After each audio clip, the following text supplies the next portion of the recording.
साथियों नमस्कार, मैं प्रवीण सिन्हा दिव्यांगम चैनल के लिए एक बार एक नए सोमवार की तारीख पर आपसे फिर से रूबरू हो रहा हूँ। सबसे पहले 23 जून को जो कार्यक्रम लखनऊ में विकलांग साथी ट्रस्ट ने आयोजित किया था, उसकी सफलता की आप सभी लोगों को बहुत बहुत और ढेरों बधाइयाँ।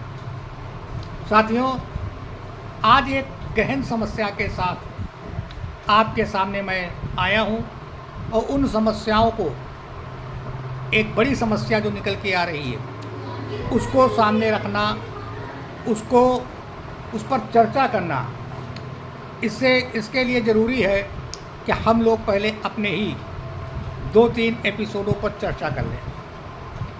4 जून को भारतीय लोकतंत्र ने अपने लिए एक नई लोकसभा का चुनाव किया।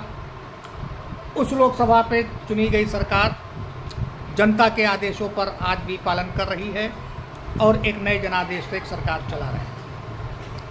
साथियों, 4 जून के बाद एक बार सबसे पहले मैंने एक लोकसभा सीटों का जिक्र किया था। जैसे लद्दाख में राशिद इंजीनियर आतंकवादी जनता के जनादेश पर चुना गया। पंजाब में पूर्व प्रधानमंत्री इंदिरा गांधी के हत्यारे बेअंत सिंह का बेटा चुना गया। खालिस्तान की मांग करने वाला अमृतपाल चुना गया।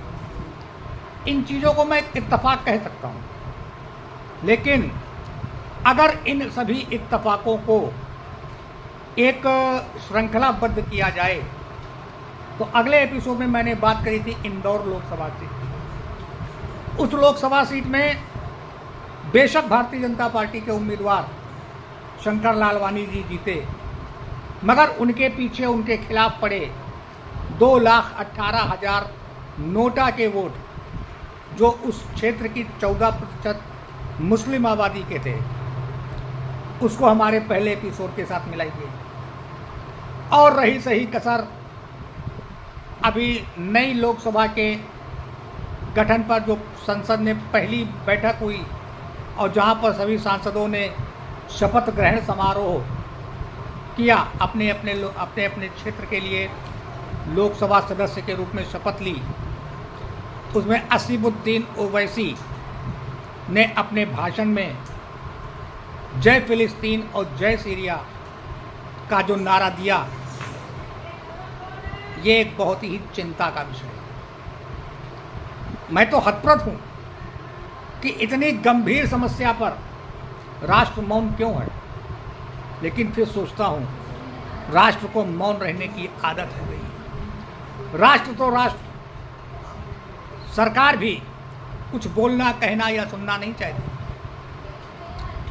सरकार एक तरफ केवल मानहानि के मुकदमे के रूप में एक सांसद को सदन से डिबार कर सकती है, एक सांसद को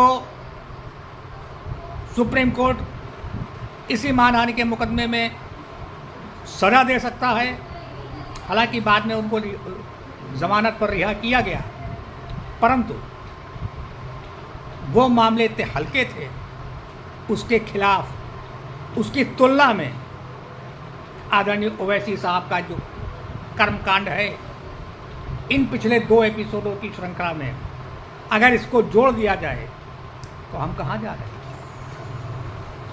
संदेश खाली का स्थान, वहां पर क्या हुआ? आइए विचार करें। इन सारे चीज़ों को, इन सारे मुद्दों को आज मैंने श्रृंखलाबद्ध करके केवल और केवल सरकार को आगाह करने का मैं प्रयास कर रहा हूँ।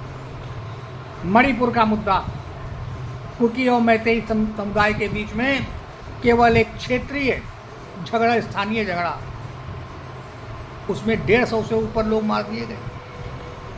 शासन और सत्ता मौन, संदेश खाली, एक रसूखदार व्यक्ति पकड़ा जाता है, लेकिन उस क्षेत्र की जनता भी बधाई के पात्र है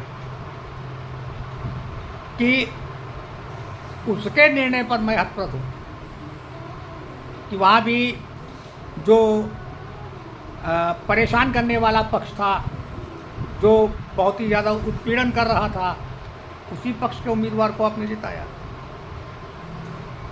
आइए हम अपने अंदर झांकें, ये कहाँ आ गए हम यूं ही साथ साथ चल के। सरकार अपने गिरेबान में जाके देखे कि आखिर वो चाहती क्या है।